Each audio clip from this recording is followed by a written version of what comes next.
এর মধ্যে কিছুদিনের মধ্যে একটা ঈদ চলে আসছে, হয়তো বা কুরবানি ঈদ অথবা রোজার ঈদ, কিছু একটা ঈদ আসছে। ঈদের মধ্যে বলতেছে শোনো ঈদ চলে আসছে, চলো ঈদের আগে আমরা একটু দেখা করি। ঈদ চলে আসছে, দেখা না করলে কেমন দেখা যায়? আমি ঠিক আছে, সমস্যা নেই, আমি তো দেখা করতেই চাচ্ছি তোমার সাথে, আমি তো চাচ্ছি তোমাকে একটু অ্যাটেনশন দেই, তোমাকে একটু সময় দিই, তোমাকে একটু ভিডিও করে দেই, সময় দিই, আমি চাচ্ছি নিজে থেকেই, কারণ তুমি এত টাকা ইনভেস্ট করতেছো আমার পিছনে, অবশ্যই কিছু কোনো না কোনো একটা উদ্দেশ্য তো আছে। কিন্তু উদ্দেশ্যটা যে এত ভয়ঙ্কর এটা আমি বুঝতে পারিনি ওই সময়। তারপর ওর কাছে আসলাম, ওর বাসায়, ওর ছাদে নিয়ে গেছে, ছাদে একদম অন্ধকার, মাস্ক পরে বসে আছে। এই ওর সাথে কনভারসেশন, এখানে কথা বললাম একটু, হাই হ্যালো কেমন আছো এইটাই। পরে ওইখানে একটা ফ্রেন্ডলি হাক দিলাম। মাস্ক পরে বসে আছে বলতে অন্ধকারের মধ্যে চলতেছে করোনার পর।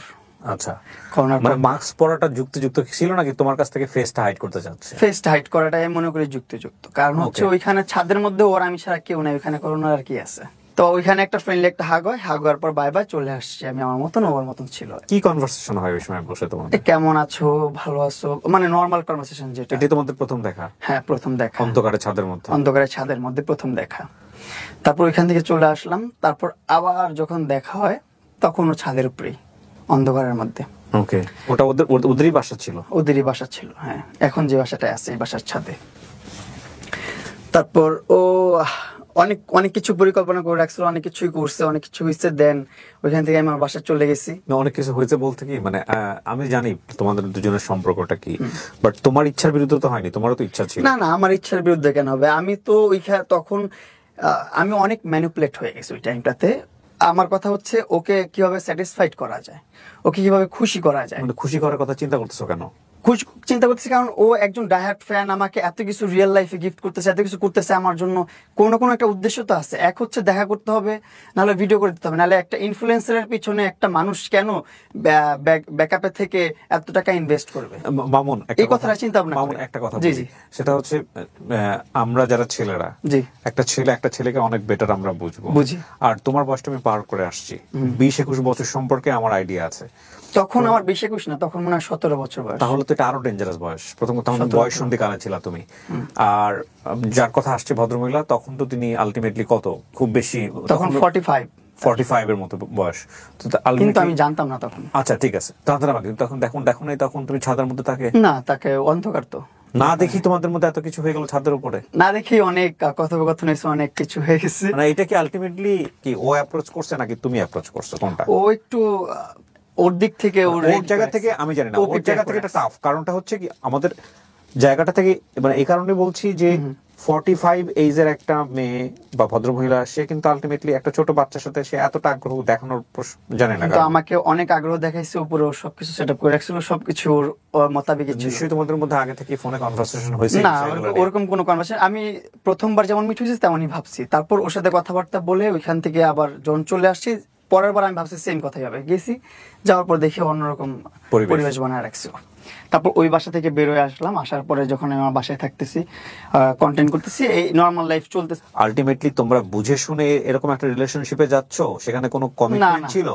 কোনো কমিটমেন্ট ছিল মানে কমিটমেন্ট বলতে এরকম যে, না লায়লা তুমি আমার জীবনে ভালোবাসি বা তুমি আমাকে ভালোবাসো, আমাদের রিলেশনশিপটা এরকম হবে এবং সেটা কমিটমেন্টের জায়গা থেকে হবে, গ্রো করবে, এরকম কোনো কিছু ছিল? না, এরকম কোনো ধরনের কমিটমেন্ট ওর সাথে আমার ছিল না। এজ এ ফ্যান হিসাবে ওকে যতটুকু প্যাম্পার করা যায়, যতটুকু ওকে হ্যাপি করা যায়, আমি চেষ্টা করছি। ওই সময়টা তার বুঝার আমার অতটুকু আমি বুঝতে পারি না, বা অতটুকু ক্যাচ করতে পারি না যে আমি কি করতেছি, কি হবে, এটার ভবিষ্যৎ কি। না, কিন্তু তোমার তো 17 বছর বয়স, তোমারও তো একটা ভয়ের ব্যাপার আছে। এরকম একটা মহিলার সঙ্গে তুমি যাচ্ছ, ওর হাজবেন্ড আছে কিনা, ওর বাচ্চা কাচ্চা আছে? হাজবেন্ড নাই, ও তো ক্লিয়ারই বলছে আমার হাজবেন্ড নাই, আমার কোনো কিছু নাই, আমার শুধু আম্মু আছে নিচে। তারপরে ধরো তোমাকে যদি আটকায় দিতে পারতো, তোমাকে যদি আর্মি পার্সন তোমাকে একটা বিপদে ফেলে দিতে পারতো, তোমার এতটা কনফিডেন্ট পেলে? ওর সাথে তো 6-7 মাস আমার সাথে কনভারসেশন হয়ে গেছে, কথাবার্তা হয়ে গেছে। 6-7 মাস কনফিডেন্টটা পাইছো সামহাউ যে এখানে গেলে তোমার কোনো বিপদ হবে না। আমি এটা বুঝি। কোথায় থাকো তখন? আমি থাকি সাইদনগরেই। সাইদনগর। আর ও থাকে হচ্ছে বাড়িধারা ডিএইচএস। ওকে। তারপর 6-7 মাস কনভারসেশন পর তো আমার একটা আস্থা তৈরি হয়ে গেছে ওর জন্য, যে না, ওইখানে গেলে আমার কোনো সমস্যা হবে না, বিপদ হবে না, এরকম চিন্তা ভাবনা করি ওর বাসায় গিয়েছি। তারপর আমি আমার বাসায় চলে গেছি। আমরা আমাদের মতো নর্মাল লাইফ লিড করতেছি। আমি আমার মতো লাইভ করি, আমি আমার মতন কন্টেন্ট করি, ওর মতো থাকতেছে, কাজ করতেছে, আমাকে ভিডিও কল দিয়ে কথা বলে। তো ওর ভিডিও কল দেওয়াটা না তখন বেড়ে গেল অনেক, তো আমিও এটা নর্মালি নিছি। নর্মালি ওর সাথে অনেক ভিডিও কলে কথা বলতাম, বলতে বলতে এখন স্ন্যাক অ্যাপ চলে আসছে, স্ন্যাক অ্যাপে কাজ করছি, মানে এইভাবে অনেক দিন পার হয়ে গেছে। এর মধ্যে আমি ওর বাসায় যাই মাঝে মধ্যে বেড়াতে, ওর মা আমার বাসায় আসে মাঝে মধ্যে বেড়াতে। বাসায় গিয়ে তুমি কি পেলা প্রথমে? হ্যাঁ, ওর বাসায় গিয়ে তুমি কি পেলা ওখানে? আমি বাসায় যাই কিছু পাইনি, আমি জাস্ট যে পাওয়া বলতে যে ওদের বাসার কি কে থাকে? হ্যাঁ, ওর বাসায় যে যাদেরকে পেলাম ওইখানে ছিল অনেকগুলো কাজের মেয়ে ছিল, তারপর অনেকগুলা? হ্যাঁ, অনেকগুলো কাজের মেয়ে আছে ওর বাসায়। ও বলছিল একটা ইন্টারভিউতে যে ওর 18 জন কাজের লোক আছে। আসলে ওর এরকম অনেকগুলা কাজের লোক আছে যেগুলা ওর কথায় সবকিছু করে। এখন সবকিছু করে বলতে এই যে আমি যে প্রিভিয়াস লাইফটা করছি, লাইফটা করার আগেই ওর কাজের বুয়া টুয়া যা আছে সব এনে দরজার সামনে এইভাবে ভিড় করে ফেলছে। লাইভে গেছি আর সব দৌড় দিছে, কাজের বোরা দৌড় দিছে, দারোয়ান দৌড় দিছে, নিচে যে লোক ছিল সব সব দৌড় দিয়ে চলে গেছে লাইভের মধ্যে চলে আসবে। এতগুলা কাজের লোক বাসাতে? হ্যাঁ। মানুষ কয়জন, কি সেবা হয় এখানে? তারা মানুষ হচ্ছে আপনার 4 জন। তার জন্য 18 জন কাজের লোক? 18 জন, এখন 18 জন নাই, একটু কম আছে। আচ্ছা ঠিক আছে, ওকে। কিন্তু ওখানে গিয়ে তুমি যা দেখলা সেটাই বলো প্রথম দিন। হ্যাঁ, প্রথম দিন যেটা যে দেখলাম, আমি দেখলাম ওইখানে 4-5 জন কাজের লোক আছে। হ্যাঁ, 4-5 জন কাজের লোক। তারপর ওর একটা ছোট বাচ্চা আছে যে একটু মানসিক সমস্যা, ভারসাম্যহীন, মানে একটু হাইপার অ্যাক্টিভিটিস ওর। ওকে। Hyper activity. ওর বয়স কত ছিল ওই সময়টাতে যখন ওকে দেখছো হাইপার অ্যাক্টিভিটিস যে করছে? তার বয়স কত ছিল? ছোট ছিল। এখন তার এইজটা কারেক্টলি বলতে পারতেছি না আমি। ওকে, ছোট। ছোট ছিল, আমিও খুব ছোট ছেলে ছিলাম। না মেয়ে বেবি? মেয়ে বেবি, দুজনেই মেয়ে বেবি ওর বাসায়। তো ওরে দেখতেছি পেম্পার করার জন্য 3-4 জন আছে। তার সাথে বাসায় পাখি পালার জন্য একজন আছে, ডগি পালার জন্য একজন আছে, এরকম ভাবে 5-6 জন কাজের লোক আছে। তো বাসায় যে দেখলাম ফ্যামিলি টেবিল সব ওকে, ভালো, খুব সুন্দর। ছেলে মেয়ে কয়জন দেখলা? হ্যাঁ, ছেলে দেখিনি একজন। মেয়ে 2 জন ওনার? মেয়ে 2 জন, হ্যাঁ। আচ্ছা, বয়সে তোমার চেয়ে ছোট? বয়সে আমার থেকে 2 জনই ছোট, আর একজন আমার সমবয়সী প্রায়। ও বললো না যে এটা আমার মেয়ে, নাকি কাজিনের মেয়ে বলে দিয়েছে? ওর তখনই বলছে আমার কাজিনের মেয়ে, যে আমার কাজিন আছে, ওর যে হাজবেন্ড ছিল, ছোট হাজবেন্ড, তাকে ওর কাজিন বলছে। আমি বলছি তাহলে ওর ছোট হাজবেন্ড বলতে মানে সেকেন্ড হাজবেন্ড? সেকেন্ড হাজবেন্ড, হ্যাঁ। ওকে। সেকেন্ড হাজবেন্ডটা কি বেশি আসা যাওয়া ছিল বাসায়, অনেক আসতো। জুমি যখন যেত তখনও আসতো। তো আমি এইভাবে প্রশ্ন করতাম যে উনি কে, কি হয় তোমার? বলছে এই হচ্ছে রাব্বু, আমার কাজিন হয়। আমি বলি তোর ওনার ওয়াইফ কোথায়? বলছে ওনার ওয়াইফ কানাডাতে। আমি কইতে উনি কি আবার অনেক খোঁচাখুচির জন্য, মানে একটু বের করার জন্য আমি এভাবেও প্রশ্ন করছি অনেকদিন পর, এভাবে যে আচ্ছা তোর আব্বু কি আরেকটা বিয়ে করছে, জানার জন্য কিউরিওসিটি জাগছে যে একটু প্রশ্ন করি। বলতেছে আমি এত কিছু জানি না ওনার বিষয়ে। আমি কই তোমার কাজিন, তুমি তাদের বাচ্চা পালো, তুমি জানো না? মানে বাবার সঙ্গে কি তোমার কোনো কথোপকথন? না, কখনো কোনো কথোপকথন। তোমার সামনাসামনি হয়েছে কখনো? সামনাসামনি হয়েছে বলতে উনি পাশ কাটায় চলে গেছে, আমাকে দেখলে আমি চলে গেছি, কেউ কারোর সাথে কথা বলি নাই। সে আমাকে দেখছে তার বেডরুমে বসে থাকতে, তার সোফায় বসে থাকতে দেখছে, তার বেডশিটে শুয়ে থাকতে দেখছে, বেডে শুয়ে থাকতে দেখছে, সবকিছুই দেখছে সে। ইন্টারেস্টিং। কিন্তু সে কখনো আমাকে ডাক দিয়ে জিজ্ঞাসা করে না কোনো বিষয়ে। এই জন্য আমি আরো। তুমি কি জানো পরবর্তীতে ঘটনা কি, কেন এরকম? না, এটা জানতামই না। আমি যখন জানছি তখনই আমার সাথে ওর একটা ঘটনা ঘটে, এটা আমি আস্তে আস্তে। ওকে, তারপরে এই ফ্যামিলি দেখলাম ওর। হ্যাঁ, ওর 2টা কাজিনের বাচ্চা আছে, ওর মা আছে, ও থাকতেছে, তার মানে ও সিঙ্গেল প্রপার।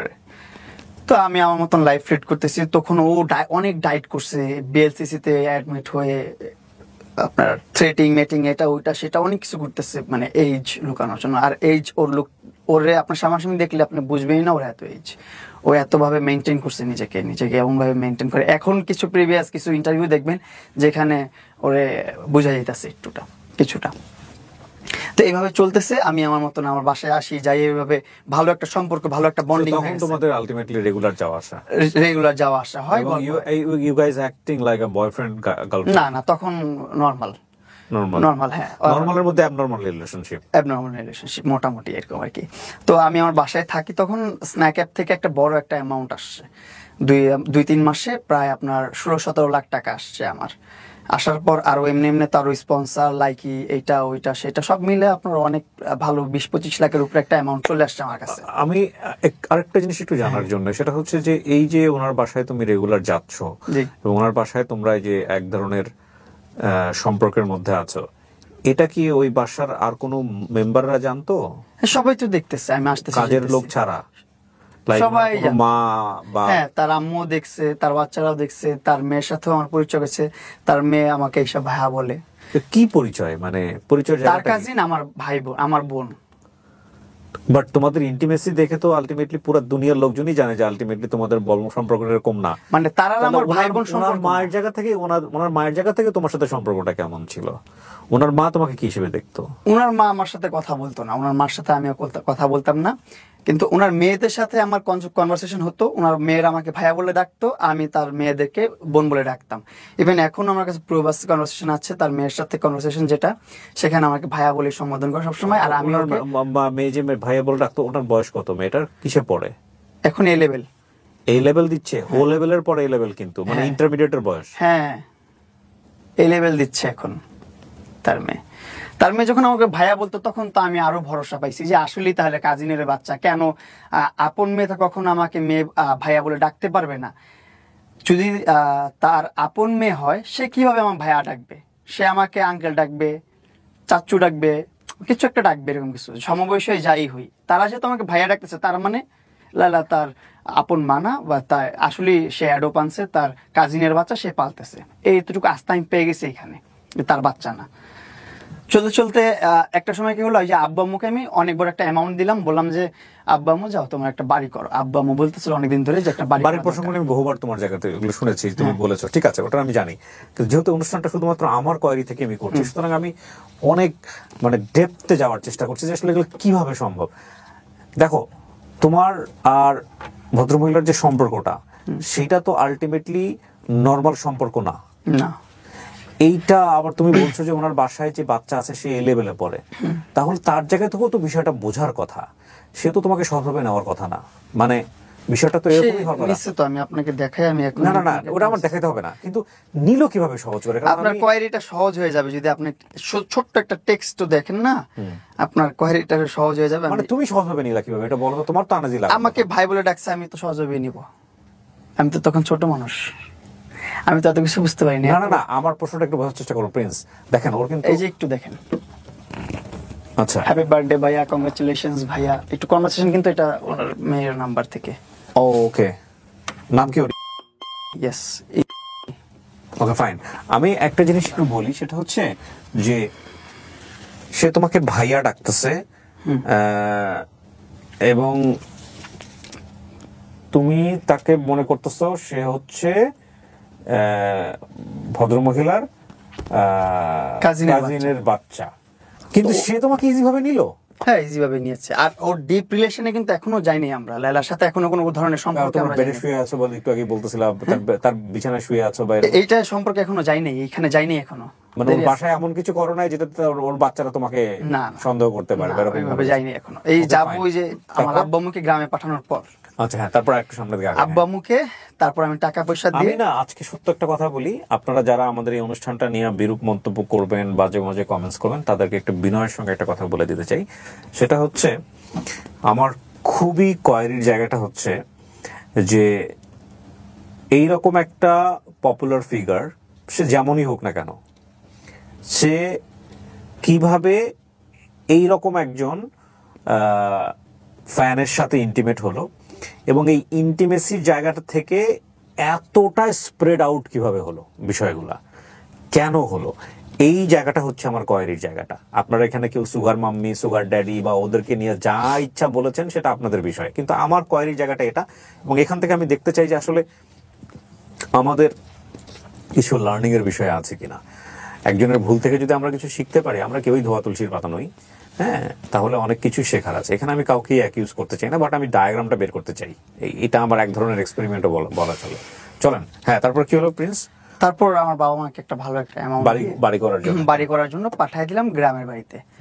যেহেতু নিজেরা বাড়ি করতেছি, নিজের অল্প কিছু টাকা পয়সা দিয়ে, আমার প্রথমে চিন্তা ভাবনা ছিল খুবই কম, যে 8-10 লাখের মধ্যে একটা বাড়ি করা যায় কিনা। হ্যাঁ, এইভাবে প্রথমে দেখছি টিনের বাসা, বিক্রমপুরে গেছিলাম, যে টিনের কিছু ঐতিহ্যবাহী বাসা আছে, এই বাসাগুলো করবো 2-3 লাখ টাকায়। তারপর বললো যে না, এইগুলো হচ্ছে না, যে দেখলাম যে অনেক দামি, 8 লাখ, 9 লাখ, 10 লাখ টাকা দাম টিনের বাসার। তখন আমি বললাম আম্মুকে, এত টাকা দিয়ে তো আসলে টিনের বাসা কিনলে দেখা যাবে যে আমাদের টাকাটাই বৃথা গেল, লস হলো এটা। এটা করা যাবে না। পরে আব্বু বলতেছে ঠিক আছে 8,10,000-এর মধ্যে আমরা একটা ইট দিয়ে পাটাতন দিয়ে বাড়ি করে ফেলি, উপরে টিন সেট করবো। আমি বলি, ঠিক আছে যেভাবে ভালো মনে হয় তোমরা করো। তো যখন কাজ শুরু করলাম তখন দেখলাম যে না, আমার ইনকামও যেহেতু আসতেছে, হাতে যেহেতু টাকা আসতেছে, প্রতি মাসে যদি $5,500 করে ডলার স্ন্যাক দিচ্ছে, তারপর লাইকি থেকে পাচ্ছি, টিকটক থেকে পাচ্ছি, স্পন্সর থেকে পাচ্ছি, সব মিলে 6-7 লাখ টাকা করে প্রতি মাসে পাচ্ছি। সো আমি ওইভাবে কেন বাসা করব, আমার লাইফস্টাইল আরো সুন্দর হতে হবে। তো আমি তখন বিল্ডিং বাসা করালাম। তো আস্তে আস্তে করলে করলে একটা ছোট্ট একটা বাসা করলো, সেটা করতে প্রায় বছরখানেকের উপরে সময় লাগছে। কিন্তু এর মধ্যে যখন আব্বু আম্মু চলে গেল ঢাকা থেকে গ্রামে বাড়ি করার জন্য, কন্ট্রাক্টর দিয়ে করলে তো ডাবল টাকা লাগবে, অনেক টাকা লাগবে, এজন্য বাবা মা নিজে থেকে করলো। তো আমার খাওয়া দাওয়ার একটু সমস্যা হচ্ছিল, সাইদনগরের বাসায় থাকাটা খাওয়াটা একটু ঝামেলা হচ্ছিল, কারণ আম্মু নাই, না থাকলে স্বাভাবিক এটা ছোট ছেলের একটু প্রবলেম হবেই।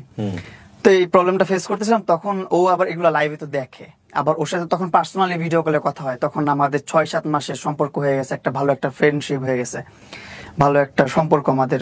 ও একটা ওয়েল উইশার, আমার খারাপ কিছু হলে, কোন বিপদে পড়লে ওরে জানাইতেছি, ওর কিছু হলে আমার জানাইতেছে, এরকম।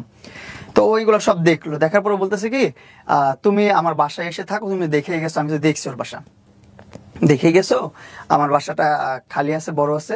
ও আরেকটা এখানে একটা কথা যেটা আমি চলে আসি পাস করে, সেটা হচ্ছে ওরা কিন্তু একসাথে থাকতো পুরো ফ্যামিলি 3 নাম্বার রোডে। দেন আমাকে ওর বাসায় আনবে বা ট্র্যাপে রাখবে, ওর বাসায় পালবে বা কিছুটা করবে, এটা ওর আগে থেকেই চিন্তা ভাবনা ছিল। কারণ ওর ওই বাসা ছেড়ে ও চলে আসছে আরেক ভাড়া বাসায় 6 নাম্বার রোডে, এখন আবার থাকে আরেক বাসায়।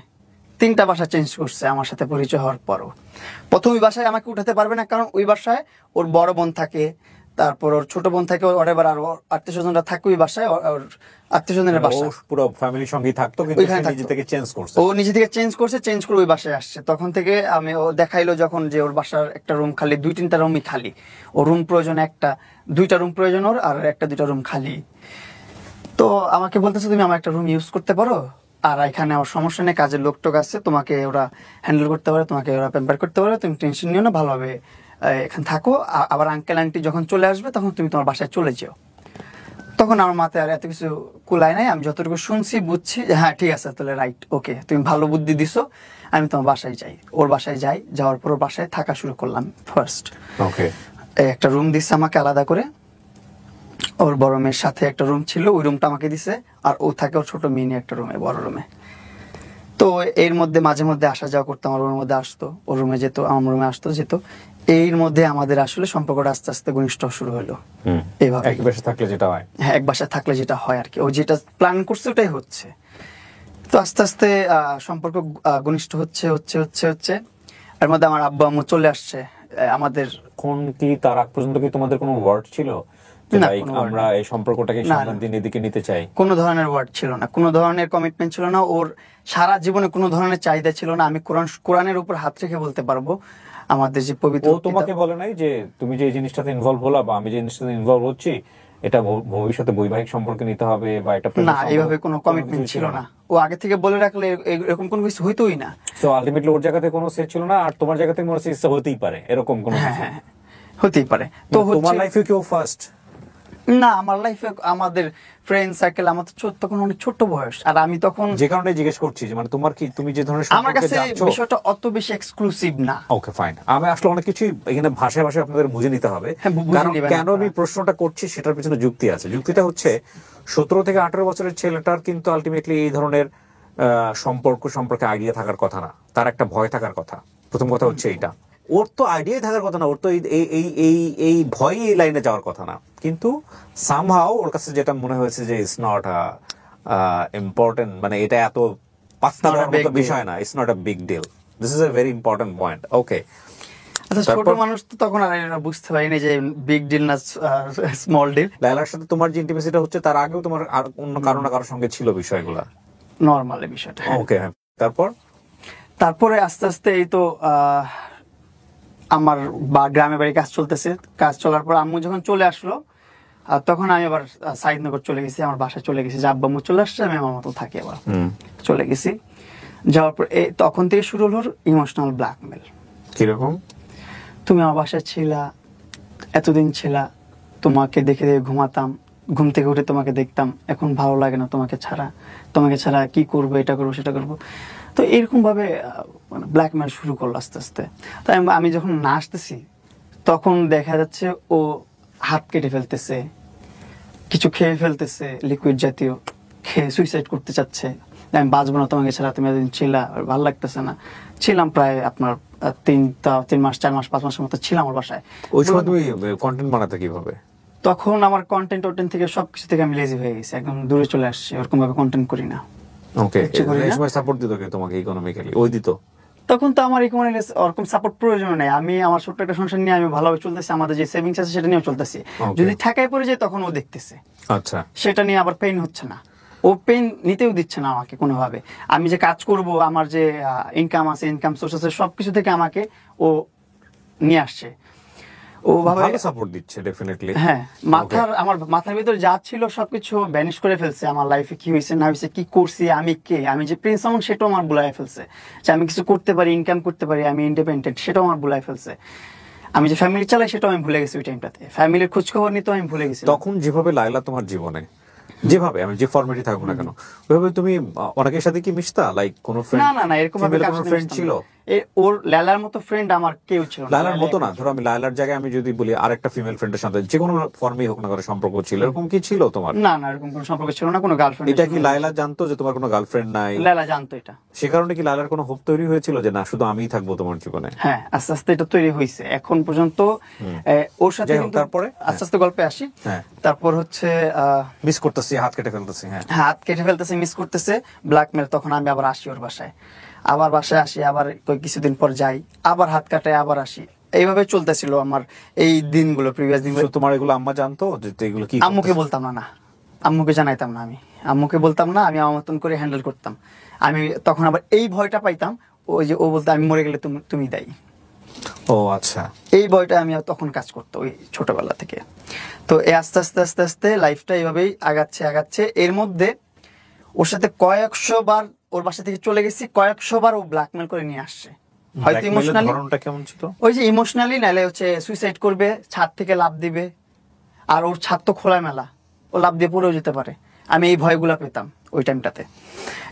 এইগুলো কখনো কি তুমি জানো না যে ওর দুইটা হাজবেন্ড? না, তখনও আমি জানি না, তখন আস্তে আস্তে যখন দেখলাম ও আসলে আমাকে এতটা ভালোবাসে, ও এমন বলছে যে আমি জীবনে রিলেশনও করি নাই, আমার আর্মি ব্যাকগ্রাউন্ড, আমার বাবা মা খুব স্ট্রিক্ট, আমাকে একটা ছেলের সাথে বাইরে যেতে দেয় নাই, আল্লাহর কসম। এই কথাটাও বলছে, আমি কসম কেটে বলতেছি। অনেকে বিশ্বাস করবে না এই কথাগুলো, বলবে তুই এত পাকনা ছিলি, এটা জানিস নাই কেন।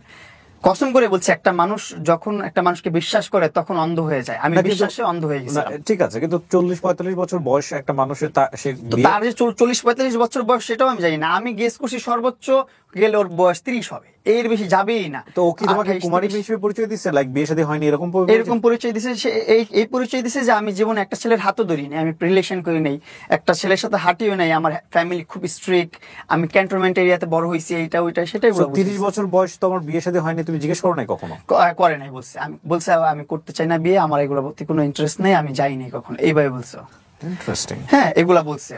এটা যদি আমাকে কোনো জায়গায় হাত রেখে বলতে বলে সেটাও আমি বলতে পারবো, আমার কোনো দ্বিধাবোধ নেই, আমি বলতে পারবো সত্য কথা। তারপরে আস্তে আস্তে ওর প্রতি আমার একটু সফট কর্নার কাজ করা শুরু করলো আস্তে আস্তে, যে ও এত প্যাম্পার করে, এত মানে একটা সন্তানের মতো পালে আমাকে, একটা বাচ্চাকে যেভাবে পালে, একটা একটু শরীরটা গরম হয়ে গেলে একটা নাপা খেতে হবে না কি খেতে হবে সেটা পর্যন্ত ও প্রোভাইড করতেছে আমাকে ঘরে বসে। গ্যাস হচ্ছে কি, গ্যাসের ওষুধ খাবো, কোনটা খাবো, কত এমজি খাবো, সেটাও ও প্রোভাইড করতেছে ঘরে বসে। সবকিছু ঘরে বসে আমার করতেছে, কোনো কিছুর জন্য আমার পেন নিতে হচ্ছে না। এই আমাকে বলতেছে তোমাকে আমি পালি কিছুদিন, এইভাবে বলছে কিছু মাঝে মধ্যে মজার ছলে বা কোনো কথার ছলে, তোমাকে আমি পালতে থাকি, তোমার যখন মন চাইবে তুমি চলে যাও, আমার সাথে তোমার বিয়ে করতে হবে, কিছু করতে হবে, তোমার কোনো এরকম কোনো দায়বদ্ধতা নেই, তোমার কোনো কমিটমেন্ট নেই, এভাবে বলছেও। এই কথাগুলো বলছে, এগুলা আমি কি এর কসম করে বলবো আমি বলতে পারি না, যে কসম কাটা ভালো না। তারপর কসম কাটতেছে, কারণ মানুষকে এমন ভাবে ম্যানিপুলেট করতেছে লালা, এমন ভাবে পোস্ট করতেছে ভিডিও, এখন দেখা যাচ্ছে আমি প্রতারণা শিকার প্লাস আমি প্রতারক হয়ে যাচ্ছি, এরকম ভাবে আমাকে প্রেজেন্ট করতেছে। তারপরে ওর সাথে থাকা শুরু করলাম, আস্তে আস্তে এমনও ফিল করতেছিলাম যে না আসলে আমাকে খুব ভালোবাসে, ও জীবনে কারো কাছে যায় নাই। বুঝেন না, ওর এক্স হাজবেন্ডও আমার সাথে কথা বলে না, ওর বাচ্চারাও এসে আমার সাথে কোনো ডিটেলস শেয়ার করে না, ওর ফ্যামিলির কেউ কোনোভাবে আমার কাছে কোনো একটা সিঙ্গেল ওয়ার্ডও আমার কাছে শেয়ার করে না লায়লার পাস্ট নিয়ে বা ওর কোনো কিছু নিয়ে। আমি কোনো কিছু জানতাম না, সবকিছু থেকে পিছনে ছিলাম আমি ওর ঘাটিও নেই এগুলো নিয়ে। তো এইভাবে আস্তে আস্তে রিলেশন শুরু হলো। আমি আস্তে আস্তে উইক হইলাম ওর প্রতি, না ওর সময় দেওয়া শুরু করলাম। যে এক সময় ভাবলাম যে ঠিক আছে, যাক সমস্যা নেই, ওর সাথে সংসার করা যায়। আমার সংসারের কথা চিন্তা করছো? করে ফেলছি, আমি ভাবছি। ও কিন্তু কখনো আমায় বলে না তোমার বিয়ে করতে হবে, এটা করতে সেটা করতে। আমি নিজ থেকে বলছি ঠিক আছে, তুমি আমাকে পেম্পার করে এটা করে সেটা করতেছো, সবকিছু করতেছো, আমার লাইফস্টাইল গুছাচ্ছ। ও আমাকে এভাবে বলতো যে দেখো তোমার এটা করছি সেটা করছিস, তোমার লাইফে এটা হবে সেটা হবে, এইভাবে মানে আমাকে খেলতো আমার মাথা নিয়ে, ব্রেন জুলে। আমি তখন ব্রেন ওয়াশ করে ফেলতাম আমার এক কথায়। তা আমি বলতাম ঠিক আছে, আমার লাইফটা তাহলে খুব সুন্দরভাবে চলতেছে। কে না চায় একটা সুন্দর একটা লাইফ লিড করতে, সুন্দর একটা জীবন যাপন করতে। আমিও হয়তো বা তখন এই চিন্তা ভাবনা করি নাই যে মামুন নিজে ইনকাম করলে নিজে একটা লাক্সারিয়াস লাইফ লিড করতে পারবে তুই নিজে। এটা আমি তখন চিন্তা ভাবনা করতে পারি না, আমার মাথায় অতটুকু কোলাই নাই যে আমি নিজে চিন্তা করব যে হ্যাঁ মামুন তুই 2 লাখ 3 লাখ 4 লাখ 5 লাখ 7 লাখ টাকা 8 লাখ টাকা, এমন সময় গেছে 9 লাখ 10 লাখ টাকাও ইনকাম করছি আমি। তখন লেলার সাথে কন্টেন্ট করি না আমি, লেলা তখন কন্টেন্ট ক্রিয়েটার না। লালাকে কন্টেন্ট ক্রিয়েটার বানাইছি ওর সাথে পরিচয় হওয়ার 1-1.5 বছর পর। ওরে কন্টেন্টে নিয়ে আসছি। ওর এখন মিলিয়ন ফলোয়ার এক এক প্ল্যাটফর্মে। ফেসবুকে 1.2 মিলিয়ন ফলোয়ার, লাইকিতে 4 মিলিয়ন ফলোয়ার, টিকটকে 4 মিলিয়ন ফলোয়ার, এরকম ফলোয়ার অনেক জায়গায় অনেক ফলোয়ার। যাই হোক, ইনস্টাগ্রামে 2-3 লাখ ফলোয়ার, ভালো ইনফ্লুয়েন্সার হয়ে গেছে ও এখন এসে হয়েছে ওর। কিন্তু তখন বানাই নাই আমি, তখন আমি দেখছি। তুমি তাকে বললা যে ঠিক আছে না বিয়ে শাদী করা যায়, মানে তুমি চিন্তা করলে? আমি চিন্তা করলাম যে হ্যাঁ করা যায়, মেয়েটা এতটা লয়াল আমার প্রতি, এতটা ভালোবাসে আমাকে। আর আমি তখন ফ্যামিলি জানাইছো তুমি? তখন না, ফ্যামিলিকে জানাই না। তখন আমি জানি যে ও সিঙ্গেল, জীবন একটা ছেলের হাতও ধরে না, এতটুকু জানি আমি। তো আস্তে আস্তে এভাবে চলছে, আগাচ্ছে। কিন্তু দিন শেষে আমি যখন দেখলাম না, প্রমাণ হয়েছে আপনার 2023 সালে যে ওর সাথে একটা মারামারির ঘটনা হয়েছে আমার, তুমি গায়ে হাত তুলছিলা? আমি গায়ে হাত তুলছি, কিন্তু আমি গায়ে হাত তোলার আগেও আমার গায়ে হাত তুলছে, সেটা আর প্রকাশ করে নাই কেউ, সেটা ও প্রকাশ করে নাই। একটা ছেলে কম ক্ষোভে কি হাত নাড়ে, কম ক্ষোভে কি লাইভে আসে?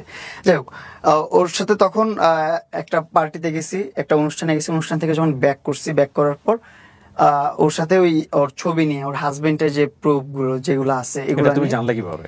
এগুলো আমি ও যখন আমার মোবাইল স্টক করছে, যখন আমি বারবার চলে যাই, দেখতেছে মরার ব্ল্যাকমেল করতেছে, সেগুলো দেখে কিছু হচ্ছে না, তখন আমার মোবাইল থেকে হাতায় হুতায় যত ছবি আছে 5টা সবকিছু বের করছে, বের করে এগুলো রাখছে। আমি তখন আমার অনেক খারাপ লাগছে যে আমি তোমার কখনো তোমার এইজটা নিয়ে পর্যন্ত প্রশ্ন করি না। যখন তুমি তোমার এই জিজ্ঞাসা করি, তখন তুমি বলো তুমি খুঁজে নাও, আমিও খুঁজতে থাকি একা একা। আমি তোমার মোবাইল ঘাটি না, প্রাইভেট কোনো জায়গায় ঢুকি না। তোমার প্রাইভেট মোবাইল তোমার থাকতে পারে, ব্যক্তিগত অনেক কিছু। মানে যে মোবাইল স্টকিং এর ব্যাপারটা কি লাস্ট টাইমের কথা বলতেছ না, এর আগেও? এর আগেও করছে, এর আগেও অনেক করছে। এর আগেও অনেক নিউজ প্রেজেন্টারদের কাছেও এগুলা পাঠায় রাখছে অনেক আগে থেকে। আচ্ছা হ্যাঁ, তো তারপরে এটা তো এত একদিনের ঘটনা না। প্রথম যেটা হলো যে তোমাদেরকে আমরা সামাজিক যোগাযোগ মাধ্যমে চেনা শুরু করলাম, দুজন একসাথে মুভ করা, তারপরে ওর সাথে যখন মনে করলাম যে না থাকা যায়, তারপর আস্তে এবং আস্তে বিয়ে শাদী করব, তখন ওরে কন্টেন্ট করে দেওয়া শুরু করলাম। ওরে কন্টেন্ট করে দিয়ে যে ভাবলাম ওর একটু প্রতিষ্ঠিত করে দিই অনলাইনে।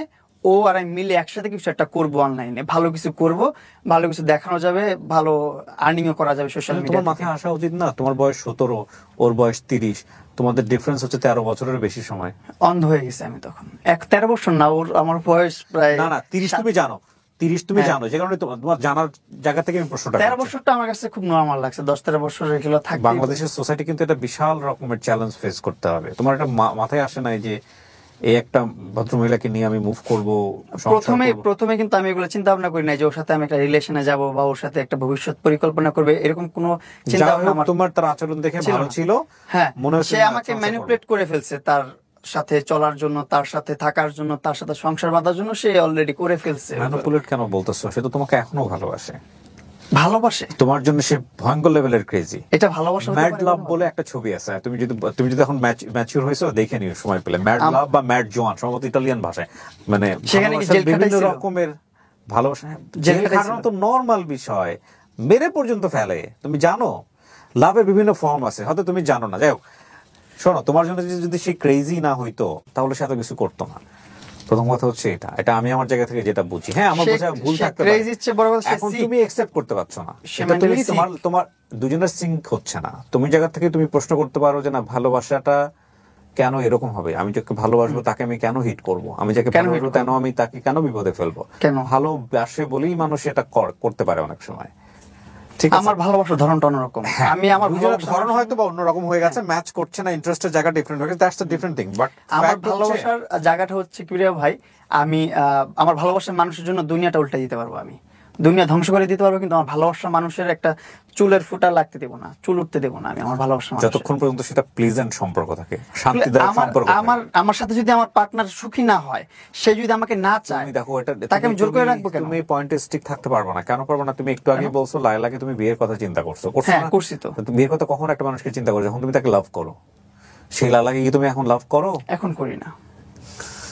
এটা আস্তে আস্তে স্টেপ বাই স্টেপ আসতে থাকলে, আচ্ছা আসুক, চলো। হ্যাঁ, তারপরে আসতে থাকলে আপনি বুঝতে পারবেন যে কতটা তিক্ততার কারণে আমি তাকে ঘৃণা করি এখন, কতটা তিক্ততার কারণে ভালোবাসার জায়গাটা নষ্ট হয়ে তখনও গেছে। তুমি জানো না যে আলটিমেটলি সে হচ্ছে তার আর দুটো বিয়ে ছিল। তো তুমি এটা জানলা কিভাবে, আমাকে এটা বলো। হ্যাঁ, এটা জানলাম আমি ওই যখন আমার মোবাইল স্টকিং করলো, তখন আমি ওর মোবাইল একদিন স্টকিং শুরু করলাম, ওর গুগল ফটোস টটো সব নামায়া ওর জিমেল দিয়ে সব খুঁজলাম, বের করে দেখলাম সবকিছু আমার যত প্রকার ওর সাথে ব্যক্তিগত মুভমেন্ট আছে সেগুলার ভিডিও রাখছে, ছবিও রাখছে। তারপর ওইখানে ব্যক্তিগত মোমেন্টের ভিডিও গুলো করতো কে? ওই করতো, আমি তো ঘুমায় থাকতাম, করে থাকতাম, এগুলো পোস্টও করছে ফেসবুকে। আরো অনেক কিছু আছে যেগুলো এখনো পোস্ট করে নাই, হুমকির মুখে আছি যে পোস্ট করতে পারে যে কোনো সময়। তারপর ওইখানে ওর হাজবেন্ডের এনআইডি কার্ড, ওর এনআইডি কার্ড, হাজবেন্ডের সাথে কাগজ, ওর কাগজ সবকিছু আমি ওই ফাইলের মধ্যে পাই, ফোল্ডারের মধ্যে আমার কাছে আছে, আমি আপনাকে দেখাবো। সো তুমি এগুলো নিয়ে নিয়েছো? আমি এগুলো নিয়ে নিচ্ছি ট্রান্সফার করে, যেহেতু আমারটা স্টকিং করছে আমি স্টকিং করে ফেলছি। করার পর আমি পাওয়ার পর থেকে তো আমার মনে মানে ভিতরে ভেঙে চলে গেছে একদম, সবকিছু তছনছ হয়ে গেছে। আমি এতদিন ধরে কি বোকার স্বর্গে বসবাস করলাম, কি বুঝাইলো আমারে, কি বুঝা চললাম আমি। যে বলছে একটা পুরুষের হাত ধরে নেয়, সে দুইটা সংসার করে ফেলছে, আবার দুইটা সংসারে দুইটা বাবু আছে, দুইটা বাবু কি আকাশ থেকে পড়ছে? তার সাথে যদি সংসার না করে সে জিজ্ঞেস করলাম না বিষয়টা আমি, সেগুলো আমি তখন আর জিজ্ঞাসা করি নাই, যেহেতু আমি গোপনে দেখছি, গোপনে রাখছি মোবাইল ছবিগুলো। তো এই মোমেন্টে আমি যখন ওর সাথে একটা কথা তর্ক বিতর্কের মধ্যে গাড়ির মধ্যে আমি একটা অনুষ্ঠানে গেছিলাম, অনুষ্ঠানে যে সেখানে আমরা হালকা পাতলা একটু পার্টি করছি, ও পার্টি করছে, আমি পার্টি করছি, সবাই মিলে জিলে অনেক কিছু খাওয়া দাওয়া করে ওখান থেকে বাসায় ব্যাক করছি। ব্যাক করার পর আমি বলছি বাসায় চলে যাও, আমি একটু বাসায় পরে আসতেছি। আমার একটা ভাই ফোন দিছে যেখানে আমি একটু যা মিট করবো, আড্ডা মারবো, গল্প করবো, তারপর আমি আসতেছি, একটা একাকিত্ব সময় কাটায় আসি, কারণ এমনিতে ভালো লাগতেছে, মনের অবস্থাও ভালো না। তো ওই টাইমটাতে ও বলতেছে তুমি যাইতে পারবো না এখন আমার এখান থেকে সরে, আমাকে নিয়ে তোমাকে যেতে হবে। আমি তোমাকে নিয়ে আমি যাবো না ওইখানে, আমার ওটা ব্যক্তিগত সময়, আমি ওখানে টাইম পাস করবো, এখানে আমার সময়টা কাটাবো, এখানে আমি তোমাকে নিয়ে যাবো না। আমি বলতেছে না তুমি যেতে পারবো না, তুমি কোন মেয়ের সাথে যাবে, এটা করবো সেটা করবো। আমি তখনই ওই প্রসঙ্গে আমি ওর হাজবেন্ড টান দিছি, হাজবেন্ডের কথা নিয়ে রাখছি। ওকে, আমি মেয়ে নিয়ে যাবো না কি নিয়ে যাবে, এত টেনশন করতেছো তুমি যে দুইটা সংসার করে আসছো, এগুলা সেগুলো এগুলো কে বলো। তখনই ওর মাথা টাস করে বাড়ি খেয়ে গেল, কি করবে ও, তখনই ও পাগল হয়ে গেছে। ওই টাইমটাতেই আমার একটা চড় মেরা দিল, যে কি বলিস এইসব, ওর প্রুফ দেখাই নাই, প্রুফটা বাইর করছি, এর মধ্যে চড় মারা দিছে, এই তো চড় মাইরা চুল টান দিছে, আমার মাথা নষ্ট হয়ে গেছে। আর ওর ফেসে মাল্টি সার্জারি করা, অনেক প্রকারের সার্জারি করছে, অনেক প্রকারের ট্রিটমেন্ট নিচ্ছে ওর ফেসে, থ্রেটিং, বোটক্স, এইটা ওইটা সেইটা। তো ওর মুখে ও যেভাবে চড় মারছে আমাকে, আমিও সেম চড়টাই মারছি ওকে। তো ওর মুখে রক্ত জমাট হয়ে গেছে, আমার মুখে রক্ত জমাট হয় না, কিন্তু আমার মুখে এগুলো নোকে দাগ পড়ে গেছিল এইসব জায়গা দিয়ে, যে খামচি পড়ছে, থাপড়াইছে আমারে, থাপ্পড় দিছে, চুল ধরে টান দিছে, এগুলো দাগ পড়ে গেছিল। তারপরে ওই বাসা থেকে বের হয়ে চলে আসছে, মারামারি হলো, ওর বাসা থেকে চলে আসছি। পরের দিন অ্যাটেম্পট টু মার্ডার মামলা দিছে আমাকে। পরের দিন? কত সালে এটা? ওই 23 সালে। ওই যে আমি এখন তো বুঝে গেছে, এখন আর মামুনকে আটকা রাখা যাবে না, কারণ মামুনের কাছে সব রিভিল হয়ে গেছে। মামুন সব মামলা তো ওই দিনই দিল কি তোমার নামে? হ্যাঁ ওই দিনই দিল। ওই দিন তো লাইভ করলো, আমরা যতদূর জানি এটা লাইভ করেই মামলা করছে, লাইভ করেই সাথে সাথে ও ক্যান্টনমেন্ট থানায় চলে গেছে, মামলা করে ফেলছে। ক্যান্টনমেন্ট থানা মানে কোন ডিবি হারুনের সহায়তা ওই সময় নিছে না? হ্যাঁ ওই সময় থেকে ওই সময় ডিবি হারুনের সহায়তা নেয় নাই, কিন্তু ডিবি হারুনের সহায়তা নিয়েছে, যে আমি লাস্ট জেলে গেলাম ওই টাইম, ওই সময়টাতে। আচ্ছা ফাইন, তো তাহলে তার মামলা হয় প্রথম 2023 সালে। 23 সালে অ্যাটেম্পট টু মার্ডার মামলা। অ্যাটেম্পট টু মার্ডার মামলা। ওকে, এটা তুমি জানো কিভাবে? এটা জানতে পারি আমার ক্যান্টনমেন্টের ওইদিকে আমাকে পুলিশরা আটকাইছে। আটকানোর পর আমি বলতেছে আপনার নামে তো মামলা হয়ে গেছে, আপনাকে তো যে কোনো মুহূর্তে ধরবে, হ্যাঁ আপনি যেভাবে পারেন এটা কনসাল্ট করেন, সলভ করেন। পুলিশ বলতেছে আমাকে, সেটা একটা এমনিতে একটা ডিউটি ছাড়া বা ডিউটিতে রাস্তার মধ্যে দেখা হয়েছে, একজন ফ্যান পুলিশ বলতে পারেন, যে আমার ভিডিও দেখে। তোমার মামলা করে তোমাকে জানায় নাই? সে জানায় নাই, কিন্তু আমি জানতে পারছি আলাদা থার্ড পার্সন থেকে। জানতে পারার পর আমি তো তখন একটু ভয় পেয়ে গেলাম, কিরা আমার নামে টুমটুম মার্ডার মামলা করছে, বলছে তোমার জেল হতে পারে এই মামলায়। তখন তো আমি ভয় পেয়ে গেলাম, তখন আবার ওর সাথে কন্ট্যাক্ট করলাম যে কি করলে, এগুলো কেন করতেছো। পরে অনেকবার মিশতে আসতেছে, আমি মিশতে চাইতেছি না। পরে আবার অনেকে বুঝাইতেছে আমাকে যে না, মিশাটা তোর খুব জরুরি, না মিশলে তুই জেল খাটবি। তখন আবার মিশলাম ওর সাথে, আবার সম্পর্কে গেলাম, আবার ভালো একটা সম্পর্কে যাওয়ার পর এই মিলমিশ কি তোমার আরেক বিভিন্ন ওই যে content স্যান্ডি creator শাহ যারা- আসলো, ওই স্যান্ডি শাহটা এরা এসে করে? হ্যাঁ এরা এসে মিলাই দিল। তারপর আরো অনেকেই ছিল বিহাইন্ডে, আর যারা মিলাই দিছে থেকে, মিলাই দেওয়ার পর মিললাম যে মামলা উঠাই দেবে, ঠিক আছে, লাইফটা নষ্ট করার দরকার নেই, মামলা উঠাই নিক, বিয়ে শাদী করা লাগবে না, কোনো কিছু করা লাগবে না, এরকম কোনো কমিটমেন্ট নাই যে বিয়ে করতে হবে, মামলা তুলে নেবে, এমন কোনো কমিটমেন্ট নাই তখনও। তো ওকে ঠিক আছে, মামলা তুলে নাও। গেলাম, মামলা কিন্তু তুলে নেয়। ও বলছে মামলা তুলে নিছি, মামলা শেষ, কিন্তু আমি জানি না যে মামলা তুলে নেই। আমার যেতে হবে কিনা, বলে না যাওয়া লাগবে না, আমি টাকা দিয়ে সব সলভ করে ফেলছি, আমার অ্যাডভোকেট আমার লয়ার সবকিছু করে ফেলছে, তোমার টেনশন নেই, কিছু নেই। তোমার কোনো ফোন আছে, তোমার কোনো ডিস্টার্ব হয়েছে? আমি কই না, আসলে কোনো ফোন আসে নাই, কোনো ধরনের ডিস্টার্ব, কোনো ধরনের নোটিশ আমার কাছে আসে নাই, কিন্তু মামলা কিন্তু চলতেছে। ওর টাকা পয়সা দিয়ে ওইগুলো নোটিশ আসবে আমার কাছে, এগুলো বন্ধ রাখছে যেন নোটিশ আমার কাছে না আসে। এই চলতে চলতে চলতে চলতে চলতে চলতে দেখি ও মামলা আর তুলে না। তো এর মধ্যে হুট করে ওর বাচ্চাদের নিয়ে একটা ঝগড়া হয়েছে ওর সাথে আমার। যেমন ওর কাছে আমি একটা অ্যামাউন্ট রাখছি, অ্যামাউন্টটা ওরে দিছি, একটা প্রমোশনে কাজ করার পর একটা বড় একটা অ্যামাউন্ট পেয়েছি, অ্যামাউন্ট ওর কাছে দিছি। দেওয়ার পর ওই অ্যামাউন্টটা ওর বাচ্চাদের কাজের বুয়াদের স্যালারি দিচ্ছে ওই অ্যামাউন্ট থেকে। তখন ওর পার্সোনাল ব্যক্তিগতর জন্য ব্যবহার করলে আমার কোনো ধরনের অবজেকশন ছিল না, যেহেতু ও বলছে যে এইগুলা ওদের বাচ্চারা টানে, ওদের বাবারা ওদের খরচ চালায়, এটা করে সেটা করে। তখন আমি একটু মানে খোঁচাখুচি করছি যে হ্যাঁ তোমার ওদের বাবারা যেহেতু দেখে, তুমি আমার টাকা কেন ওদেরকে দিলা, আমার টাকা তুমি আমার ব্যাংকে ট্রান্সফার করো না, এখন 3-4 দিন হয়ে গেছে আমার ব্যাংকে কেন আমার টাকা আসেনি। এইগুলো নিয়ে একটু তর্ক বিতর্ক হয়ে আমি অভিমান করে 2 দিন খাবার খাই না ওর বাসায়। আমি গুলশান 2-এ চলে গেছি হাঁটতে হাঁটতে, যে ওইখানে খাবার খেয়ে ওইখান থেকে আবার হাঁটতে হাঁটতে বাসায় আসছি, এত জিদ, ওর বাসায় ভাত খাবো না, আমি ওর সাথে বাসায় থাকতা কিন্তু খাইতা না? খাইতাম না, রাগ হয়ে আসছে আমি। এখন কি করবো, ওখানে ওই ছুটেও যেতে পারতেছি না।